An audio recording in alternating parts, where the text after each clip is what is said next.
You are watching Access LaPorte County, Channel 97. Coming up next is July 26, 2023 meeting of the LaPorte County Redevelopment Commission. You find more information for this meeting by visiting www.accesslaportecounty.org. Okay, we'll call the meeting to order and start with the pledge. Recording in progress.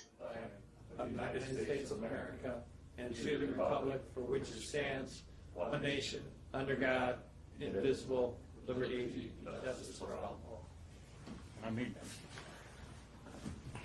Roll call, please.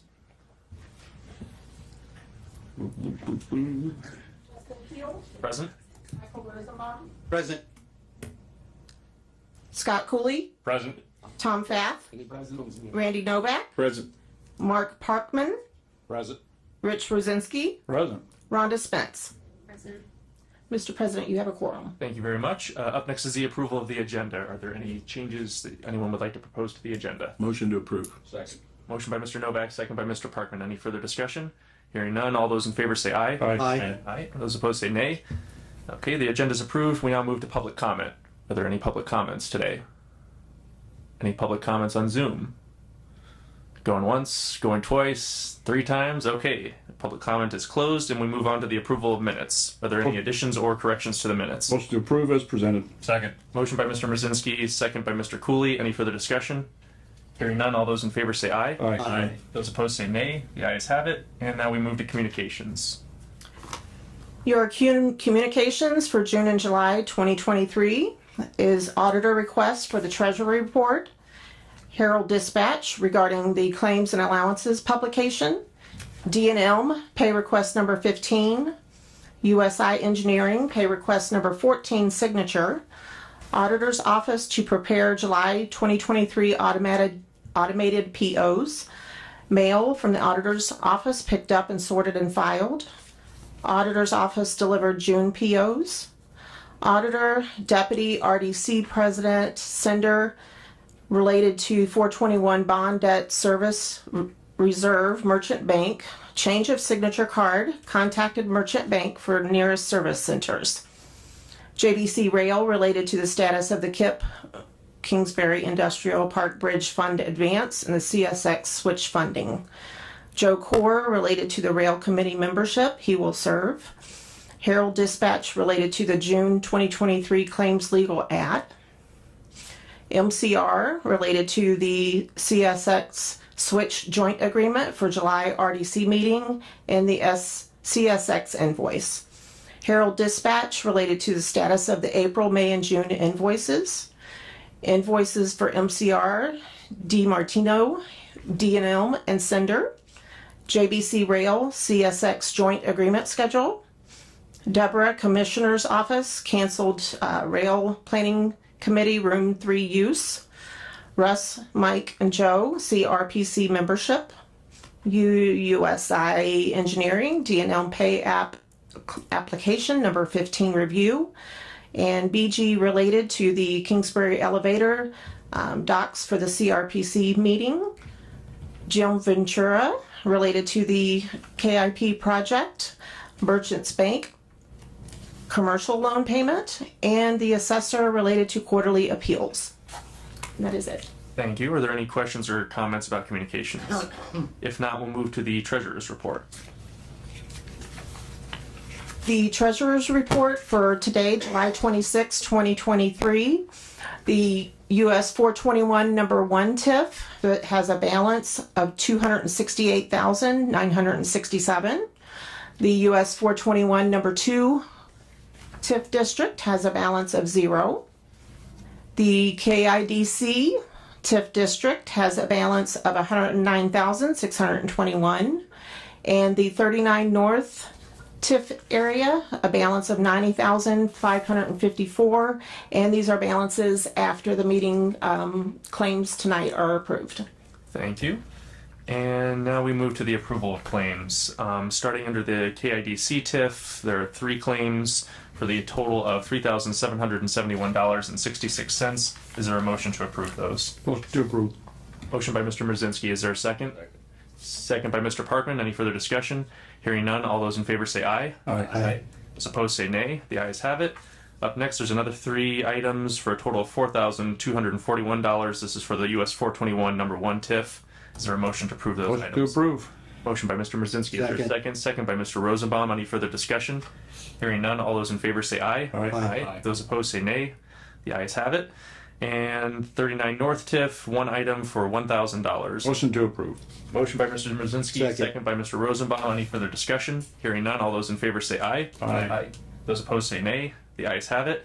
Mr. Reardon has informed me that the US 421 project claims are not quite ready for approval, so we'll move down to the KIDC CSX switch claim in the amount of $525,000. Is there a motion for that item?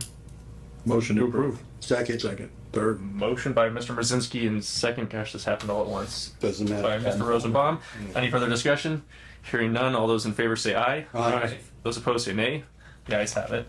That completes the claims and takes us to old business. 421 I-94 TIF update, Mr. Reardon. Thank you, Mr. Chairman and members. Unfortunately, we're not quite complete with the 421-94 utility project. To a certain extent, some of that had to do with AT&T and some moving of some infrastructure that they had to do. Hoping to get this wrapped up by the next meeting. I know Mitch and I are going to have to sit down with D&M and figure out exactly where they're at with the project. We need to get this wrapped up and done. The other project that was still percolating out there, the warehouse project, they haven't started. I'm still waiting for the $75,000 from the developer at this point, and that's the update I have at 421 and 94. So just to reiterate, the sewer line, there's no way they could connect to the sewer line until that's paid. My recommendation to Loves anybody out there on that. I mean, they're clear cutting the whole thing. is that they will not be hooked up to that Right. at all. So we will not allow them to be hooked up to it. And they were installing fuel tanks in the ground. So I mean, Loves is They're moving along. Yeah. Yeah, they're moving along with their project. Yeah, great. Thank you. Any other questions? Moving on to the KIP TIF. Again, thank you, Mr. Chairman. We had a rail committee meeting that reviewed the information provided by Attorney BG for the expansion of rail from the CN-owned switch on Mr. Limborg's property into the park. This is part of the bigger rail project. You'll hear from Attorney BG about that in the deliberations of the rail committee in a minute when he's asked to come up. We've responded to 4 different larger scale projects at the Kingsbury site, and as the commission probably is aware, this is part of the strategic sites initiative of the state of Indiana. So we do have, and it's all fresh and verified information, not that we didn't have it before, but they were kind enough to compile it into a document about yay big. So that's the information that we continue to share. We had a specific site visit for Kingsbury. They've been here 3 times into the community, and we're continuing to work forward with that. Any questions about that? There's no questions. We'll move on to the 39 North TIF. Do you want is? Oh, never mind. Later on. It's under new business. Yeah. We continue to work with 2 different leads at 39 North to locate in the vacant property. Part of it's owned by Anacostia, and those of you who were here for the rail meeting had a chance to meet Tony. They're the owners of the property. They're still negotiating back and forth. That property is somewhat in flux because of the discussion by the city of LaPorte to extend utilities. What LaPorte has taken the position that they provided people interested to locate on the site, they're giving them a will serve letter, meaning they said that they will serve them water and sewer at that location, which is consistent with what we've been discussing with prospects. Either the 39 North District would provide you will serve, or the city would provide it. So we've been able to continue with those processes whilst the 39 North city discussions continue. Thank you. Any questions on that? If not, 3594 TIF update. 3594, we're on hold until something happens with some thought processes in the city of Michigan City. That's where we stand. Although there's NDOT is working on another or revamping the station along 90, the visitor center, and they're doing some utility work over there. And oddly enough, that was approved by the city, but and a utility extension, but ours did not seem to make it that far. So perhaps with some being able to make some similarities to what NDOT did with why water should be extended, perhaps we can take another run at the city of Michigan City with some different focus, and to point out to the city that they have done this in the past and that there is in fact been precedent for it. Thank you. That's all I have, Mr. Chairman. Any questions on that matter? This takes us to new business. Number 1, consideration of construction rail planning committee report. Mr. BG. Good afternoon, Doug Beege, Drayton Beege, Sorogo, and Elliott. My apologies for members of the rail committee because I'm going to repeat myself. As you remember, last month we asked the rail committee to be reassembled, and they dutifully did so. And we forwarded construction plans to the rail committee on phase 1 of the Kingsbury project. I'm going to call this the Kingsbury project just because this is part of the rail that they're putting in. As background, let me tell you what the Kingsbury plans to do. They're going to have 100 unit car sets coming in, and that's going to contain animal feed, nitrogen, and agricultural products. They intend to expand from that. The CN switch is installed, and Kingsbury's rail yard is installed. Phase 1 will go from Kingsbury to the Markman Peak border, and then phase 2 will go from there, I believe, up to the bridge or DNR property, whichever. And so phase 1's been approved by CNN. The engineering plans were. We needed the rail committee to review those under the declarations as required. And we advised that CN's approved them. Although the rail committee has the authority to hire a separate engineer, it seemed redundant, and the committee seemed to agree with me, and they accepted CN's opinion that these plans are sufficient. In our next steps, we're asking the Redevelopment Commission to ratify and approve our request to have the plans approved. We have a positive recommendation from the rail committee. So that's one thing I'm asking for the RHDC today. Are there any questions? I talked with Mr. Beege about this beforehand. I would make that motion that we approve that. There's a motion by Mr. Brzezinski and a second by Mr. Parkman to approve the recommendation of the Construction Rail Planning Committee's report. Any further discussion? Yes, this is exactly just ratifying what we said before, that we are, okay, thank you. Correct. I don't want to repeat the whole thing, but Yeah. Any other questions or comments? If not, all those in favor say aye. Aye. Those opposed say nay. The ayes have it. Okay, now the second request, now Mr. DiMartino and I have agreed and drafted an easement. I don't want to speak for you, Guy, but I think we have the language worked out on an easement agreement. It will be 100 years, and Kingsbury Elevator will maintain the track. This is what they're going to install, okay? The agreement's drafted. We have legal descriptions, but I think I mixed them all up while I was working. So I asked Jim Kyle to give me an absolute set that we're going to attach to the easement agreement as an exhibit. That easement will go from Kingsbury property to the end of phase 2. And by the way, phase 1, they're ready to break ground. They already signed a contract with Delta 3. Phase 2 plans are going into CN for engineering review in a few months. So phase 2 will be next year, but it's already in process. Okay, so we took a look at this. It's my opinion that we do not need to modify. We have these park CC&Rs and all these other documents, but the parties to those documents, many don't exist anymore, and I don't think they're necessary because we're going to have switcher agreements in place. Okay, so we're going to have an easement between Kingsbury and the county for 100 years, and Kingsbury's going to maintain the track.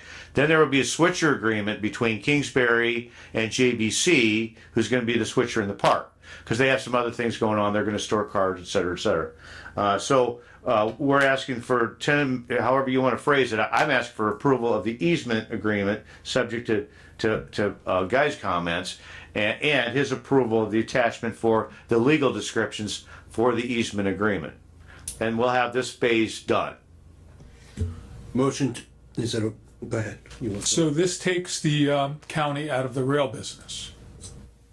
We have the land, Everything else is either going to be on Kingsbury Elevator or the switcher JBC. So we're going to be removed from the whole process, which is a good thing.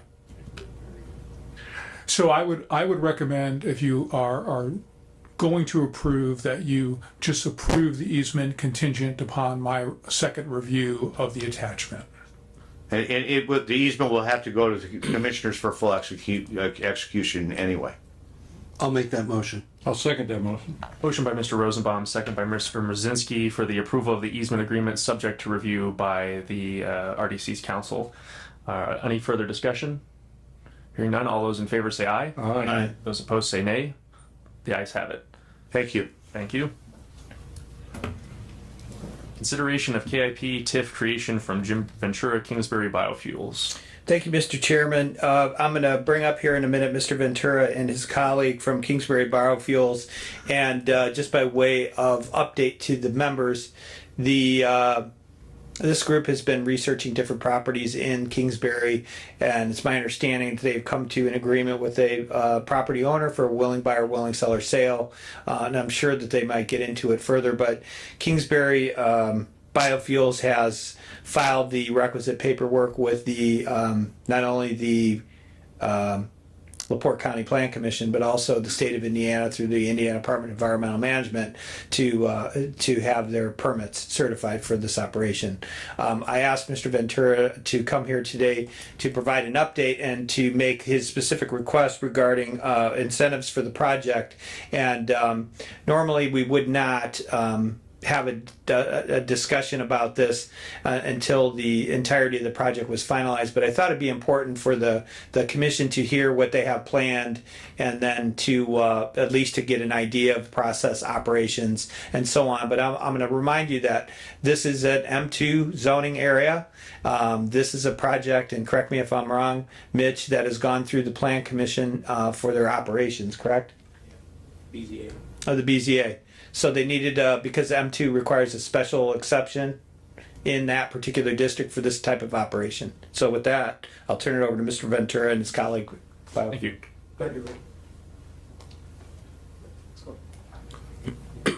Welcome, Mr. Ventura. Thank you for having us up here. Thank you, Matt, for putting us on the agenda. Thank you all, honorable board members. With me, I have Ted Niblock. He is the Vice President of Nexus W2V, and Ted will give you an overview and explain to you. And if there's any questions you have for us, we'll be glad to answer and give you an update. Okay. I'm going to introduce Nexus, and then actually, since we got a project manager on it, I can do an update real quick. Is that all right? Yes. Okay. Okay, hello. Thank you very much for seeing us. It's nice to meet you all. Nexus W2V is the development arm of a company called Nexus PMG. And that's as complicated as I'll make it, I promise. The company large, Nexus PMG, is an engineering, project management, operations company that's been in business for about 10 years. We're based in South Carolina. We work around mostly North America, although we have worked abroad. We have about 60 full-time staff and about another 60 contractors that are working in or out with us at any given time. We do turnaround operations of sustainability sites that have gone sideways, and we get brought in by the debt to turn them around. We usually have 2 teams at any given time out doing that somewhere. We occasionally acquire distressed assets when we think we can turn them around. But mostly what we do is engineering, project management, and troubled operations. In the past, say, 3 to 5 years, we've also done a lot of advising to the capital markets. And that's because there's been a lot of investment that has started to direct itself into sustainability. And there's a lot of folks investing capital who have never really seen this stuff all that much. So we've done a lot of advising to those investors. And over the last 5 years, what our advising team has found is that a lot of the projects are either under-resourced or experiencing difficulty or what have you. And so that's why we now have the W2V team. We get involved with good projects like the one that Mr. Ventura has. We try to bring them to completion. So we've been partnered with Jimmy for a year, right? I would say about. We have a dedicated project manager on this project at our office, and he's the one who's tracking the progress. The update that I can give you from him is that The facility has contracted with a long-term purchaser for the renewable energy that will be produced, has nearly completed discussions with the construction contractors who will be executing the construction project, has a term sheet in place with the equity investors who will lead the capitalization of the project, is conducting a review of the debt investors who will be the other part of the capital stack of the project. We've completed discussions and some contracting with sources of feedstock for the organic waste that we will be receiving at the facility. And I'll take a step back in case people haven't heard about the facility before. It is an anaerobic digester. And what anaerobic digestion is you collect organic material, often agricultural waste. And so you probably heard about anaerobic digesters in part in connection with dairy farms. That's where they're most prevalent. And you take the organic material, you place it in a very large container, in this case a 2 million gallon tank or a few of them. You deprive it of oxygen, and the bacteria that grow in the organic material are what the scientists call methanogens, and they actually consume the waste and they produce methane. And then that methane is captured, is cleaned up, is upgraded to pipeline grade, and then it is injected into the common carrier gas pipeline system, and it displaces a small amount of natural gas from fossil sources. So that's all it does, and it does a tiny little bit of benefit, and it creates jobs, and it works, largely through the private markets, except when we bump into a utility that has its own sense of how to price infrastructure. And that's how we end up before you all. The proposal here, and Matt, we've traded emails and exchanged some information, but I don't know that we've figured out exactly what the amount will be. And as I understand it, it's a function of things, and you guys have a formula. So what I will simply say is that on what we're seeing from infrastructure on the utility is that for us to inject our natural gas into the pipeline is going to cost approximately $5.4 million. Now that is to not run much of a line. I think we're running 1,000 feet or less. So we're not running a very long line. It's the injection tap itself. It's the ability to inject into the pipeline. I've developed these projects in multiple states around the country, and what we find is that the utilities are unfamiliar with biogenic methane gas, and even though we have all the engineering and everything to prove that it's the same, and even though they give us specs where we agree that we will be turned off if we are not meeting them on a metered, analyzed basis constantly, they still have a tendency to give us very high estimates for connection. And I guarantee you that if we were just a gas well, we would not be getting charged this much. But we are new and we are unfamiliar, and they have a complicated job to do running a highly explosive infrastructure. So I don't necessarily want to be a backseat driver to them. However, this seems to be an excellent opportunity to deploy certain kinds of available funding, in this case perhaps a TIF or other funding as you deem appropriate. We're just starting here, I think, to expand the infrastructure. I have a contract with the interconnect with the utility company that I can probably provide maybe as a confidential document or maybe slightly redacted, but it will definitely show that even though we are being charged $5.4 million for the construction of this infrastructure, we are not going to own it. We are funding NIPSCO to build it. And then we are getting a contract to use it for a period of time. And should we go away, or should NIPSCO decide to build it bigger than we need, or should it just be 20 years from now and we've all, the project is passed on to some different way of using its energy, then NIPSCO will still own that line. It will still be infrastructure. It will be utility infrastructure, and it will be available for anybody. So that's the situation we find ourselves in. I'm sure you guys have some questions, perhaps. The product that you make, please. the product that you make, does it burn just like natural gas? Yes, sir. At a replacement? Yep. And how much will you produce? 200,000 MMBTU per year. Who's your customer? Our customer is a Canadian energy company, a very large Canadian energy major. and they buy this material, or they're buying bioenergy from a variety of sources, and they like our project, so we're selling to them. So that's your only customer? Or? Yeah, it's a 10-year fixed price, fixed volume contract. And is that already signed, or you're locked in, or Yes. that's your only option? Yes. Mr. Reardon, do you have any comments or want to weigh in on any part of this, since you've been the most involved so far? No, thank you, Mr. Chairman. Like I had mentioned previous, that they had presented this information to the BZA, and it's been approved, and it's been approved by the Indiana Department of Environmental Management. So how we can help meet what this process is the question. And I'm just gonna get a little boring here, but this process of recycling garbage or other waste is through the state of Indiana can be recognized as tax exempt, and that includes the building and the equipment.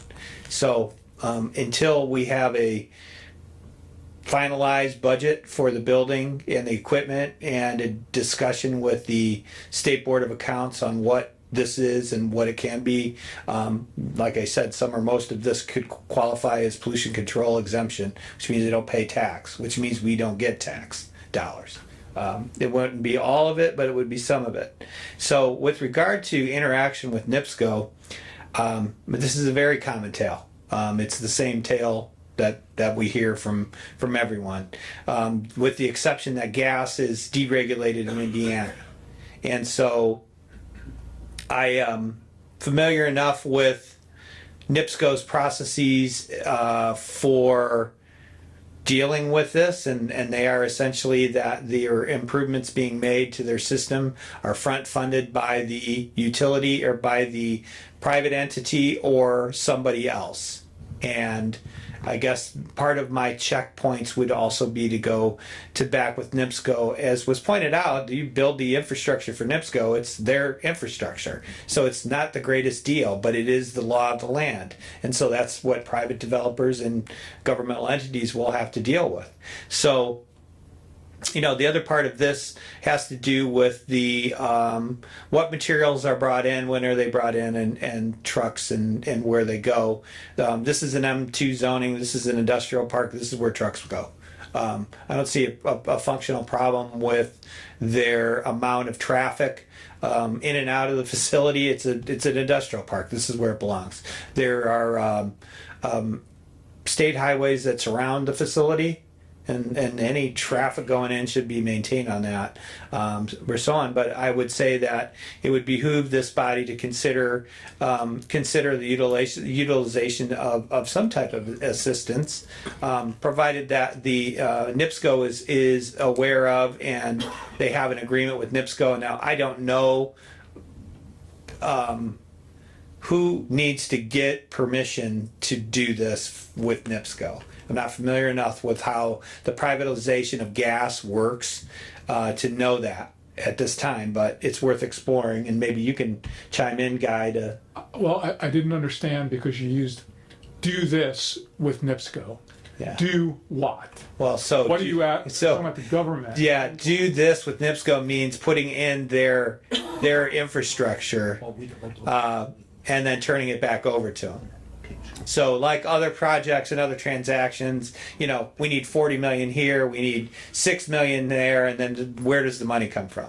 So part of the strategic sites initiative had to do with the utilities being upgraded to a level that would accommodate that. Now, this is a specialty use. It wouldn't be generally, but how it could be used if this is part of a project, how it could be used and benefit and leverage for the rest of the park would be a critical thought, a pathway for the redevelopment commission. So what other properties could this benefit if they do this, if we participate in it? And that's, you know, those are some of the thoughts. The other thing is that there would be a development agreement that would be part and parcel to this. The request was, you know, tax increment finance money. As the commission knows, this is already in a TIF district for lack of a better term, there's one allocation area out there. I'd recommend that if we move forward with this project, that it have its own allocation area separated specifically to it. I've had discussions with Mr. Ventura on the bond process and how that would flow. This would not be a bond that would be underwritten by the government. We do not have the coverage ratio, nor do we have the increment available to finance 4 million, let alone 500,000. So this would be an entity separate from us, private activity bond, which is unlike what this body did for 421 and 94, where there was adequate increment and there was the desire of the marketplace to buy it because of the increment coverage in future projects. So this is kind of what I call a standalone deal. And so any involvement of this government body would be a pledge of new increment generated by this project. So I'm going to take it full circle. I'm going to go all the way back to the start. I don't know how much new increment a project like this might generate depending upon how they choose to treat the taxation of the structure and the equipment. So that would have to be sorted out to get a number. And let's just say hypothetically, they voluntarily agreed, we will not ever claim pollution control credits for anything we do. Okay, so then that gets memorialized, then we go forward, and then I would be able to analyze what would be usable increment for the project and then size back a bond from there. And then that bond would be would be reviewed by the potential buyer, and it might be these gentlemen or somebody they know to buy it. That bond is based only on the new project, only on the new growth, doesn't take any existing revenue out of the district, and put it together correctly, the county would have the ancillary benefit of an upsized gas line into the facility and be able to do it elsewhere in the park. So that's kind of the long-winded explanation of an agreement has to be established that they're a taxpayer before this body could help. So you just mentioned an upsized gas main. That's part of this?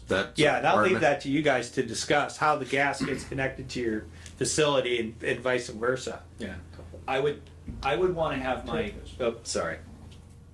I would want to have my engineering team give me an answer to give to you. But I can do that, and they can explain exactly what the infrastructure is. I think it's important to be candid about the fact that there probably is not another party at the industrial park who is at this very moment clamoring for the ability to have this exact kind of infrastructure. So to the extent that that is a factor, there is no currently there's no current additional user.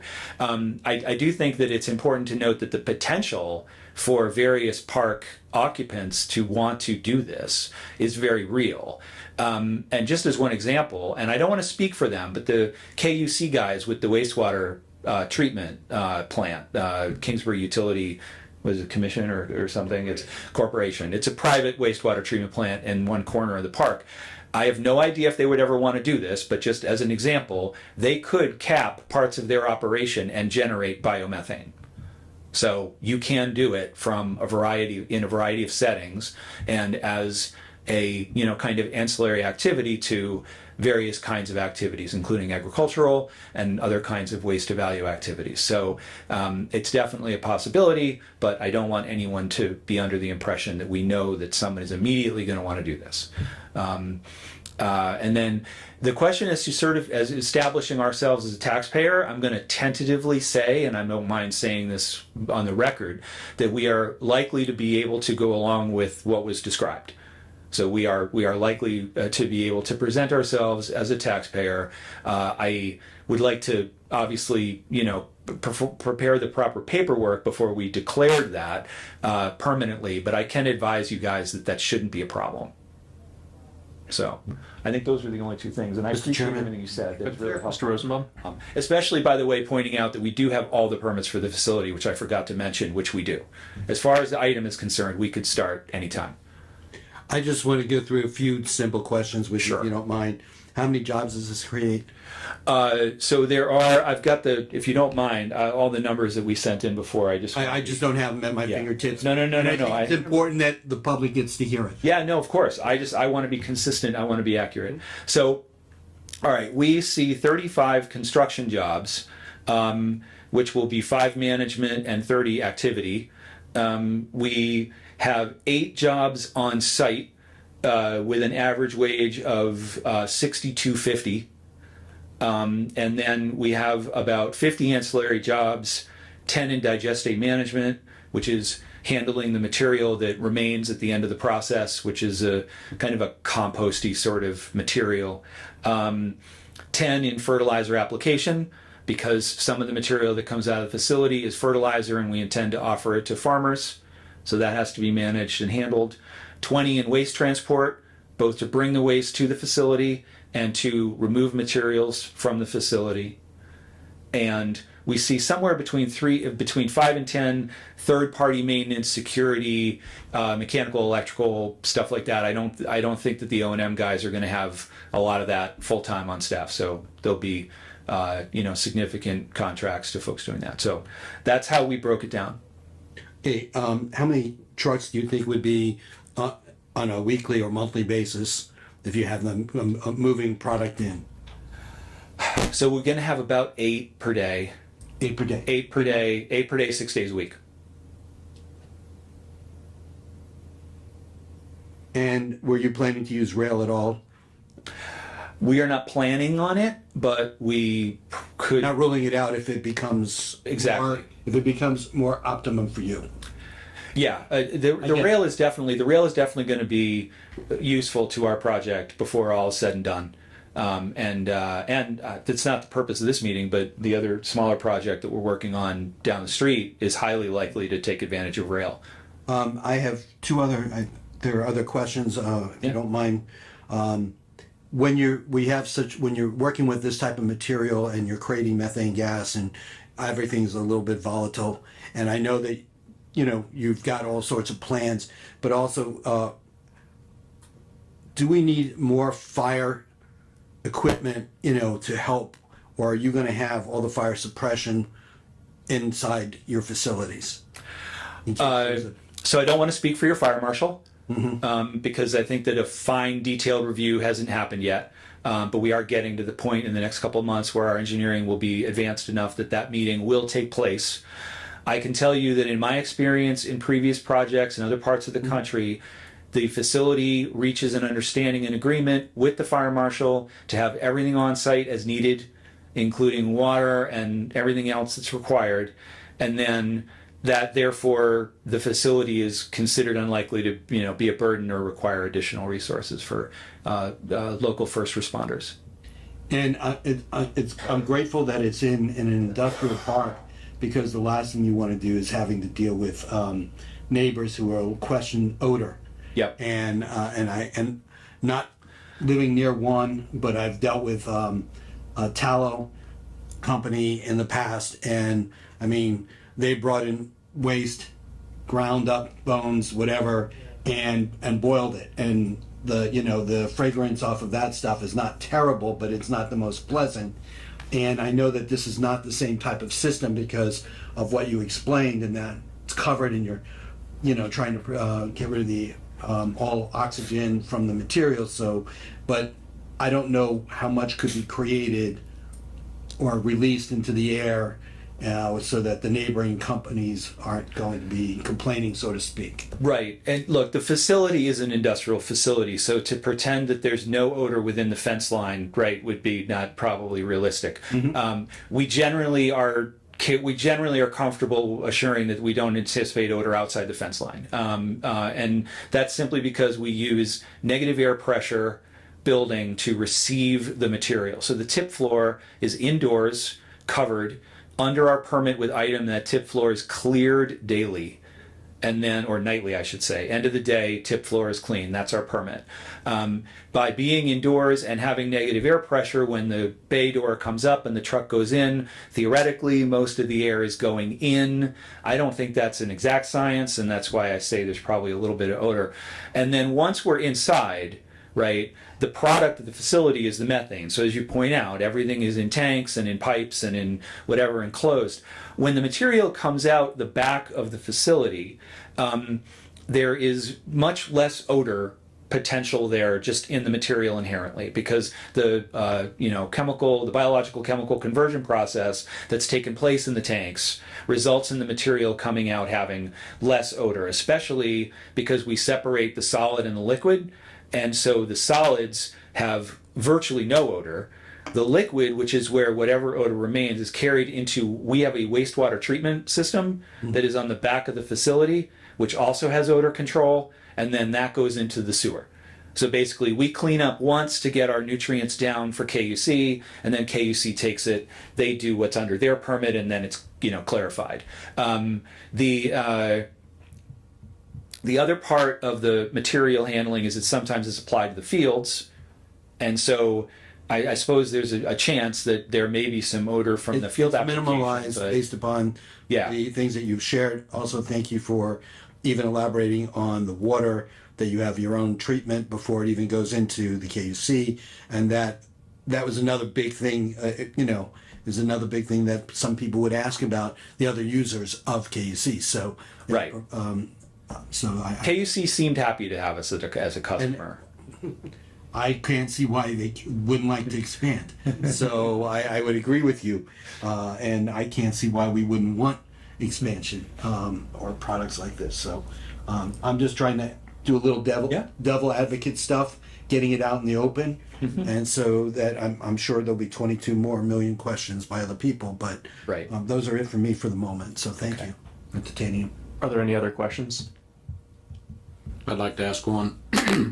The line that you would be putting in to be able to inject into the natural gas, you said it potentially could be used for other customers. Would they just tap into your line, or would it be another injection system? How would that work? I mean, are you going to cover the biggest share of that cost, or? Right. So a couple of different. I've seen it happen both ways. In one way, in which we essentially act as some sort of, I don't know, like a not a tariff, but what do they call it with fertilizer, like a channel, like a market channel or whatever. So basically, we take the gas that comes in ahead of everything, and it runs through our analysis system, because we scan it first, because we don't really want the utility to trip us off of their spectrograph. We want to trip ourselves, right? So we'll scan everything, we'll mix the gas, we'll send it in.